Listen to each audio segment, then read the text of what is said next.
दिन भर दिल्ली। नमस्कार, मैं हूं आपके साथ मनीष असवाल। स्वागत है आपका भारत समाचार में। आप देख रहे हैं मेरे साथ दिन भर दिल्ली।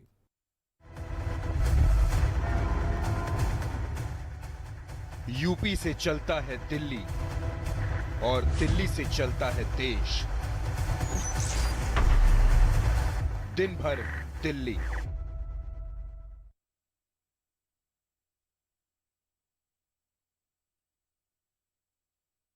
नीतीश कुमार ने बिहार के सीएम पद की 7वीं बार शपथ ली है। देखिए रिपोर्ट। बिहार की राजनीति में अपने फैसलों से सभी को चौंकाने वाले नीतीश कुमार ने 7वीं बार बिहार के सीएम के तौर पर शपथ ली। बिहार में विधानसभा चुनाव 2020 में जीत के बाद आज एनडीए की नई सरकार का गठन हो गया है। नीतीश कुमार ने 7वीं बार मुख्यमंत्री पद की शपथ ली है। राज्यपाल फागू चौहान ने उन्हें पद और गोपनीयता की शपथ दिलाई।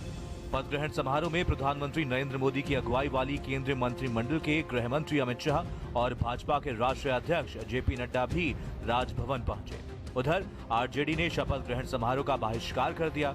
समारोह में तेजस्वी यादव शामिल नहीं हुए। कांग्रेस पार्टी ने भी बहिष्कार किया है। हम पार्टी की तरफ से संतोष सुमन ने मंत्री पद की शपथ ली है। वो पूर्व सीएम जीतन राम मांझी के बेटे हैं। वहीं डिप्टी सीएम के तौर पर रेणु देवी और तारकिशोर प्रसाद ने शपथ ली है। दोनों डिप्टी सीएम बनेंगे। तो अब आपको एक खास कनेक्शन के बारे में भी बताते हैं। 7वीं बार बिहार के सीएम पद की शपथ लेने वाले नीतीश कुमार का 7 नंबर से पुराना रिश्ता है। अगर ताजा स्थिति को देखें तो 16 नवंबर को नीतीश ने सीएम पद की शपथ ली। 1 और 6 को जोड़ने पर 7 आता है। इस बार जेडीयू को 43 सीटें मिली हैं, यानी जोड़ने पर 7 आता है। इतना ही नहीं, पिछले कार्यकाल में नीतीश की 7 निश्चय योजना सबसे ज्यादा चर्चा में रही है। तो नीतीश कुमार पहली बार 7 दिनों के लिए सीएम बने थे। रेल मंत्री रहते हुए नीतीश कुमार ने सप्त क्रांति एक्सप्रेस चलाई थी। तो 1994 में नीतीश कुमार और दूसरे नेताओं ने लालू प्रसाद यादव का विरोध करते हुए समता पार्टी का गठन किया था। उस वक्त हरे रंग के झंडे पर तीर का निशान चुनाव चिन्ह था और तब नीतीश की समता पार्टी ने 310 पर चुनाव लड़ा था। लेकिन खास बात ये कि उसे 7 सीटों पर जीत प्राप्त हुई थी। ब्यूरो रिपोर्ट, भारत समाचार। जेडीयू नेता शिवानंद तिवारी पर कांग्रेस पर जमकर हमला बोला और हार के लिए कांग्रेस को जिम्मेदार ठहराया है। देखिए रिपोर्ट।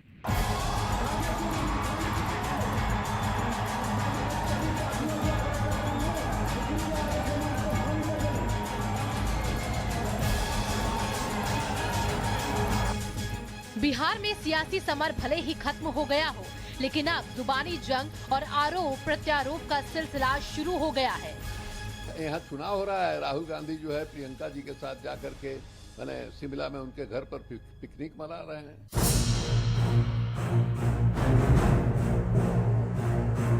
रैलियों में ऐतिहासिक भीड़ से उत्साहित आरजेडी को यह हार बर्दाश्त नहीं हो रही।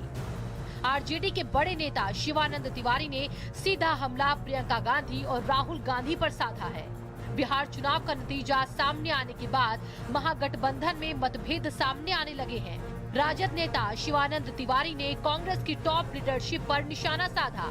साथ साथ चुनाव लड़ने वाली पार्टी के नेता राहुल पर भी शिवानंद ने कहा कि गठबंधन के लिए कांग्रेस बाधा की तरह रही। वो बोले कि चुनाव तो कांग्रेस ने 17 सीटों पर लड़ा है, लेकिन 70 रैलियां भी नहीं की। शिवानंद ने कहा कि चुनाव के वक्त राहुल गांधी पिकनिक मना रहे थे। यहाँ चुनाव हो रहा है। राहुल गांधी जो है प्रियंका जी के साथ जाकर के मैंने शिमला में उनके घर पर पिकनिक मना रहे हैं। शिवानंद तिवारी ने ये भी कहा कि राहुल गांधी केवल 3 दिन के लिए बिहार में आए। प्रियंका गांधी तो आई ही नहीं। जिन लोगों को बिहार से सरोकार नहीं था वो लोग यहाँ आए, ये सही नहीं है। वो बोले कि जब चुनाव पूरे जोर शोर से चल रहा था तब राहुल गांधी शिमला में प्रियंका के घर पिकनिक मना रहे थे। तिवारी ने कहा कि क्या कोई पार्टी ऐसे चलाई जाती है जिस तरह से कांग्रेस को चलाया जा रहा है, उसके हिसाब से आरोप लग सकते हैं। प्रधानमंत्री नरेंद्र मोदी राहुल गांधी से ज्यादा उम्रदराज हैं, लेकिन उन्होंने राहुल से ज्यादा रैलियां की हैं। राहुल ने केवल 3 रैलियां क्यों की? ये दिखाता है कि कांग्रेस बिहार इलेक्शन को लेकर गंभीर नहीं थी। पहले ये खबर थी कि प्रियंका गांधी बिहार आएंगी, लेकिन ये भी नहीं हुआ। तिवारी ने कहा, कांग्रेस ने विधानसभा सीटों को जीतने से ज्यादा केवल ज्यादा से ज्यादा सीटें लड़ने पर ही जोर दिया। जिस तरह से यूपी में कांग्रेस ने अखिलेश के साथ व्यवहार किया, महाराष्ट्र में वो रांकपा से ज्यादा सीटों पर कैसे लड़ी और उनसे कम सीटें जीती। उनका जोर ज्यादा सीटों पर लड़ने पर रहता है, पर वो ज्यादा संभावित सीटों पर जीतने में कामयाब नहीं हो पाते और कांग्रेस को इस बारे में सोचना चाहिए। अब 70 उम्मीदवार कांग्रेस के लड़े और कांग्रेस ने 70 सभा भी नहीं किया। राहुल गांधी 3 दिन के लिए आए, एक दिन में 2 सभाएं उन्होंने की।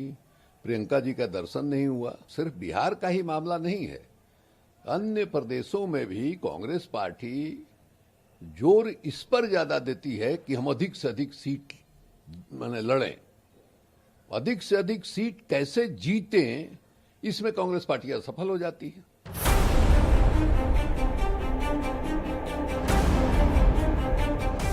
कांग्रेस नेता तारिक अनवर ने कहा, इस तरह की टिप्पणी करने से पहले शिवानंद तिवारी को सोचना चाहिए। कांग्रेस राजद नहीं है, राजद एक क्षेत्रीय पार्टी है और उसके नेता बिहार तक ही सीमित हैं। राहुल गांधी ने कहा था कि जब भी जरूरत होगी वो बिहार आएंगे और उन्होंने ऐसा ही किया। वो राजद के नेताओं की तरह काम नहीं कर सकते। आरजेडी एक क्षेत्रीय पार्टी है और उसके नेता जाहिर है कि बिहार तक सीमित हैं, इसलिए उन्होंने पूरा समय दिया। और जहां बिहार के कैंपेन कमेटी ने या बिहार प्रदेश कांग्रेस कमेटी ने जब जब उनको आमंत्रित किया बिहार में चुनाव अभियान के लिए, वो आए, पूरा समय उन्होंने दिया, पूरी दिलचस्पी उन्होंने ली। लेकिन जाहिर है कि आरजेडी की तरह या आरजेडी के नेता की तरह वो काम नहीं कर सकते। वो नेशनल पार्टी के एक राष्ट्रीय अध्यक्ष रहे हैं और नेता हैं।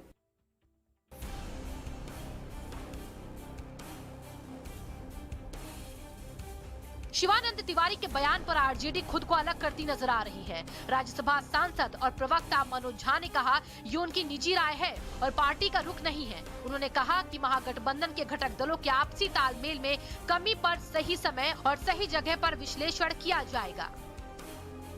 ब्यूरो रिपोर्ट, भारत समाचार। उत्तर प्रदेश में सबसे ताकतवर राज्य सेनापति कौन है, देखिए इस रिपोर्ट में।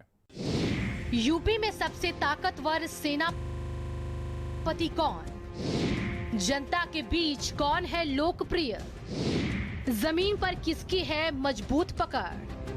अगर यूपी के सबसे महत्वपूर्ण दलों की बात करें तो सपा, बसपा, कांग्रेस और बीजेपी सभी के अपने अपने दावे हैं कि 2022 में जनता उन्हीं पर भरोसा करेगी और मौजूदा वक्त में सत्ता में काबिज बीजेपी को ये लगता है कि 2022 में वो वापस आ जाएगी। सपाइयों को ये लगता है कि अगले सीएम अखिलेश यादव बनेंगे और कुछ ऐसा ही कांग्रेस और बीएसपी को भी लगता है। लेकिन आज हम बात करेंगे इन चारों दलों के सेनापतियों की, यानी प्रदेश अध्यक्षों के बारे में। सबसे पहले बात करेंगे बीएसपी की, जहां मायावती ने हाल ही में बड़ा फैसला लेते हुए मुनकात अली को हटाकर भीम राजभर को यूपी बीएसपी की कमान सौंपी है और भीम राजभर अपनी जाति में पकड़ को रखते हैं। वहीं आजमगढ़ के कोऑर्डिनेटर भी रहे हैं, मऊ के रहने वाले हैं, लेकिन पूरे प्रदेश में इनकी पहचान नहीं है। भीम राजभर कोई जाना पहचाना चेहरा नहीं है, लेकिन मायावती ने इन्हें कमान देकर बीजेपी के वोट बैंक में सेंध लगाने और पिछड़ों को अपने पाले में लाने की कोशिश की है। अब मायावती कितना कामयाब होंगी ये तो वक्त बताएगा। फिलहाल भीम राजभर के सामने पूरे प्रदेश में खुद को खड़ा करने की चुनौती बड़ी है। वहीं बात करें कांग्रेस की तो संघर्ष और आंदोलन में अजय लल्लू का कोई सानी नहीं है। अगर मुद्दे पर अजय लल्लू शासन प्रशासन से टकराने के लिए सड़क पर उतरते हैं तो गिरफ्तारी भी देते हैं, लेकिन कांग्रेस के अंदर मची कलह कांग्रेस के इस कप्तान के लिए बड़ी चुनौती है। हाल ही में अनु टंडन, बाल कुमार पटेल, केसर जैसे नेता पार्टी छोड़कर सपा में चले गए। इस बात की तस्दीक करता है ये कि किस तरीके से अंदर कलह कांग्रेस में भी जारी है। वहीं अजय लल्लू छोटी छोटी घटनाओं पर पहुंच जाते हैं, लेकिन अभी हर जाति के लोग को कांग्रेस से जोड़ पाने में नाकाम है। अब बात समाजवादी पार्टी की करें तो नरेश उत्तम पटेल इस कमान को संभाल रहे हैं। नरेश उत्तम पर्दे से गायब रहकर ही राजनीति करते हैं। इनके नेतृत्व में सपा ने कोई भी बड़ा प्रदर्शन नहीं किया। जमीन से बिल्कुल दूर नरेश उत्तम कैसे अखिलेश यादव को सीएम बना पाएंगे ये तो सपा ही जाने। लेकिन आज तक भाजपा सरकार के विरोध में नरेश उत्तम को पूरी ताकत के साथ सड़क पर उतरते हुए शायद ही कभी देखा गया हो। लेकिन इस मामले में बीजेपी के प्रदेश अध्यक्ष स्वतंत्र देव सिंह सब पर भारी पड़ते हैं। शुरुआती 2 सालों में बतौर परिवहन मंत्री काम किया और उसके बाद संगठन की कमान संभाली। हर जिले का अक्सर दौरा करते हैं, वही वीडियो कॉन्फ्रेंसिंग के जरिए जुड़ते भी हैं। बूथ के कार्यकर्ताओं को सीधे पहचानते हैं। बूथ की मीटिंग में भी वीडियो कॉन्फ्रेंसिंग के जरिए जुड़ते हैं। कार्यकर्ताओं को बूस्ट अप करने का कोई मौका नहीं छोड़ते। और हाल ही में 7 में से 6 सीटें इन्हीं की व्यू रचना में बीजेपी ने जीती है। अब फोकस पंचायती चुनावों पर है। अगर इन सब में सबसे सक्रिय, सबसे मजबूत प्रदेश अध्यक्ष की बात करें तो वो स्वतंत्र देव सिंह ही हैं। बाकियों को अभी बहुत मेहनत करनी है। ब्यूरो रिपोर्ट, भारत समाचार। यूपी में लगातार हो रही हत्याओं से हाहाकार मचा हुआ है। देखिए रिपोर्ट।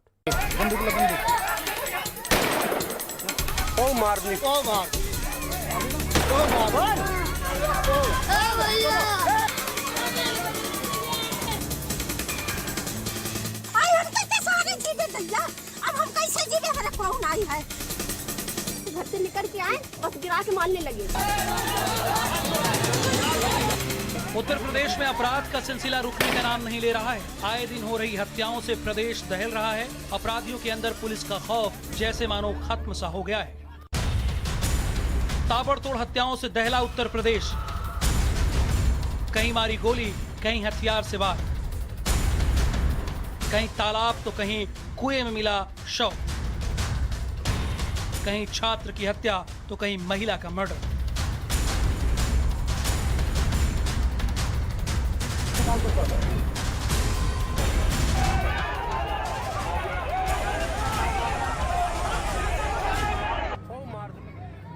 अलीगढ़, प्रयागराज, कानपुर देहात, संभल, ललितपुर शहरों के नाम जितने हैं उससे ज्यादा वारदातें हैं।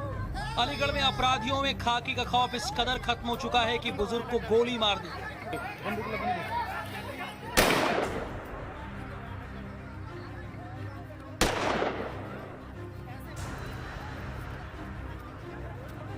घटना का वीडियो भी सामने आया है। मामला नगला इलाके का है।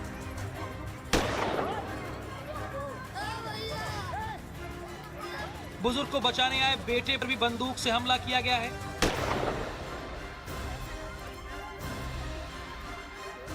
तो प्रयागराज में थरवई इलाके में दुकान के बाहर सो रहे युवक की धारदार हथियार से काटकर हत्या कर दी गई। थाना थरवई क्षेत्र के अंतर्गत एक व्यक्ति राजू उर्फ सलीम, जिसकी उम्र 28 वर्ष है, उसका शव प्राप्त होने की सूचना प्राप्त हुई थी। पुलिस द्वारा तत्काल मौके पर पहुंचकर शव को कब्जे में ले लिया गया है। आगे के लिए पोस्टमार्टम के लिए शव को भेजा जा रहा है। घटना के प्रारंभिक कारणों में व्यापारिक विवाद का मामला सामने आया है। एफएसएल और डॉग स्क्वाड की टीमें पहुंच गई हैं और आगे की विधिक कार्रवाई की जा रही है। ललितपुर में नाबालिग छात्र का शव बांध में उतराता हुआ मिला। पुलिस ने शव को पोस्टमार्टम के लिए भेज दिया है। संभल में दलित महिला की गड़ासे से काटकर निर्मम हत्या कर दी गई। महिला को बचाने के लिए आए 3 लोगों पर जानलेवा हमला किया गया। दलित महिला की हत्या के बाद से गांव में तनाव है। चंदौसी इलाके के करेली में हुई इस घटना के बाद गांव में फोर्स तैनात कर दी गई है। जुआ खेलने के प्रश्न पर 2 पक्षों में आपस में विवाद हुआ। इसके बाद ये विवाद इतना बढ़ गया कि गांव में आकर के फिर दोनों पक्ष ने झगड़ा किया। झगड़ा करने के बाद उनके एक दूसरे पर लाठी डंडों से प्रहार किया, जिसमें एक औरत को गंभीर चोट लगी और उसके सर में चोट लगने की वजह से उसको हॉस्पिटल लाया गया। हॉस्पिटल में उपचार के दौरान औरत की मृत्यु हो गई है। 2 मुलजिम गिरफ्तार कर लिए गए हैं। शेष 3 की गिरफ्तारी के लिए थानाध्यक्ष को निर्देशित कर दिया गया है। प्रयागराज में युवक की हत्या। ललितपुर में मिला छात्र का शव। अलीगढ़ में बुजुर्ग की हत्या। संभल में दलित महिला की हत्या। कानपुर देहात में मिला युवक का शव। भदोही में मिला महिला का शव। कानपुर देहात में बनीपारा इलाके में तालाब में युवक का शव मिला है। परिजनों ने दोस्त पर आरोप लगाया है। पुलिस मामले की जांच कर रही है। वहीं कानपुर के जाजमऊ में मामूली विवाद में 2 संप्रदाय के लोगों के बीच बवाल हो गया है, जिसमें पथराव हुआ।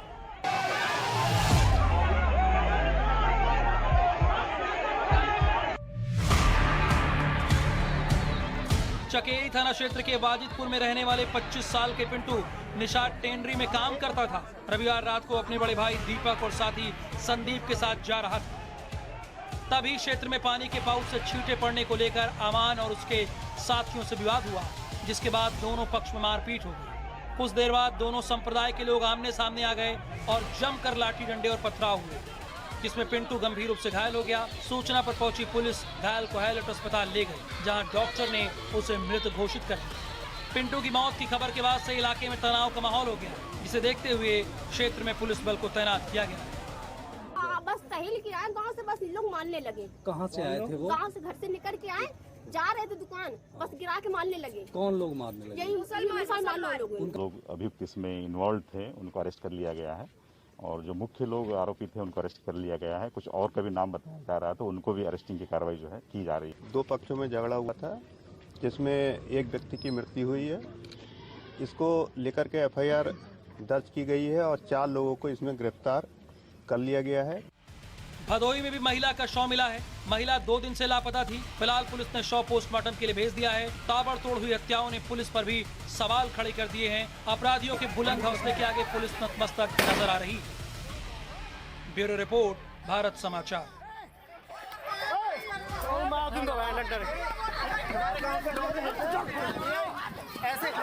और वहीं बर्फबारी से देश के 7 राज्यों में हाहाकार मचा हुआ है। मैदानों में बारिश, पहाड़ों पर हिमपात, दिवाली खत्म, ठंड शुरू। कश्मीर से केदारनाथ तक बर्फिस्तान बना हिंदुस्तान। दिवाली के बाद मौसम ने अचानक 360 डिग्री की करवट ले ली है। जहां शान से सूरज चमक रहा था, वहां के आसमान से बर्फ गिरने लगी। सड़कें, गाड़ियां, घर, पहाड़, जंगल सब बर्फ के नीचे दब गए। पहाड़ों की बर्फबारी में कैसे 2 मुख्यमंत्रियों का रास्ता रोक दिया, कैसे दोनों मुख्यमंत्री बर्फ के आगे बेबस हो गए, वो आपको आगे बताएंगे। लेकिन पहाड़ों पर बर्फ से तूफान ने मैदानी इलाकों में क्या नफा नुकसान किया है, पहले वो जान लीजिए। पहाड़ों की बारिश ने देश के 7 राज्यों को सीधे प्रभावित किया है, जिनमें दिल्ली, मध्य प्रदेश, राजस्थान, हरियाणा, पंजाब और उत्तर प्रदेश हैं।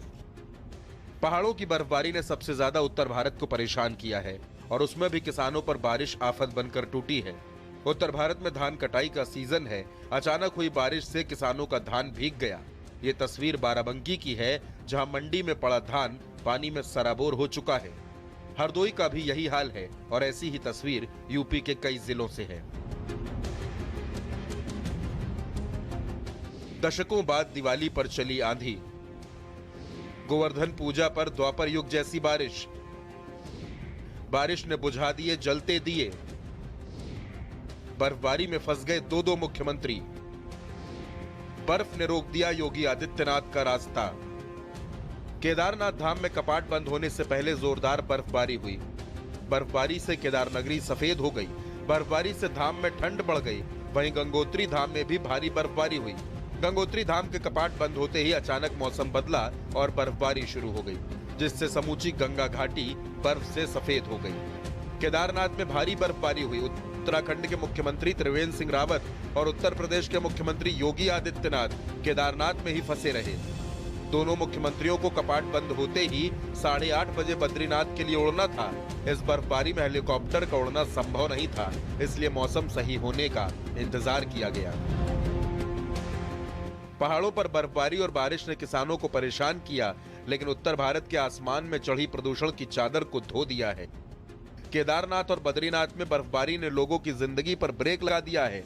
बद्रीनाथ में लगभग 6 इंच और हेमकुंड साहिब में 1 फीट बर्फ जम चुकी है। यमुनोत्री धाम के आसपास इलाकों में भी बर्फबारी हो रही है, जबकि यमुना घाटी में झमाझम बारिश हुई। उत्तराखंड के अलावा कश्मीर के गुलमर्ग समेत कश्मीर के ऊपरी क्षेत्रों में भी बर्फबारी लगातार जारी है। घाटी के पहाड़ी इलाकों में बर्फ की सफेद चादर बिछ गई है। बारिश और बर्फबारी के बाद जम्मू श्रीनगर हाईवे वाहनों की आवाजाही के लिए बंद कर दिया गया। जवाहर टनल के पास भारी बर्फबारी हुई। इसके अलावा जम्मू संभाग के पुंछ से कश्मीर को जोड़ने वाले मुगल रोड, बनी भद्रवाह मार्ग और श्रीनगर लेह हाईवे पहले ही बर्फबारी के कारण बंद रहा। ब्यूरो रिपोर्ट, भारत समाचार। हम सभी जानते हैं कि दिल्ली और उसके आसपास के इलाकों में हर साल अक्टूबर नवंबर के महीनों में पराली के धुएं से प्रदूषण बढ़ जाता है। सर्दियों में पंजाब, हरियाणा और उत्तर प्रदेश में पराली के जलने वाले धुएं से दिल्ली के करोड़ों लोगों को सांस लेने में तकलीफ होती है। हमारे किसान भाइयों को मजबूरी में अपनी